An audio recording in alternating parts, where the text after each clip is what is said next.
ลมพรโอ้ยโบแมน ปลาแดกกาปลาร้าต้มสุกอหยังยี่ห้อแม่ยังบ่อ่านบ่ออกเบิ่งเอาเด้อครับเบ้ แล้ว ย แกไม่โก้ดิเลยไม่เอา เรือพญาโกไปแล้วเนี่ยเอาลงเลยเบ้ยปลาแดกเอาละมันสิเข้ม แซ่บแซ่บแซ่บใจลาย เสียบอย่างเดียว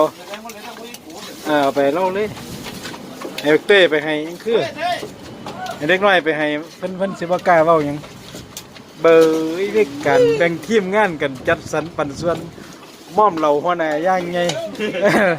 กาว่าอะไรเราเมื่อนะเราอยู่นี่คุ้มอยู่คือเป็ดหน่อยเนี่ยบ่ไหวเด้นะหาเนี่ยมาม่อมเราให้เราเมื่อนะมันเป็นแผนครับมันเป็นแผนเบ้ย เป็นหมดไล่ แผนอันโหดร้ายไม่ต้องแซ่บซิมแล้วจวดคักแซ่บเพื่อเก่าหมักหน้าวบ่มีครับอึดคัก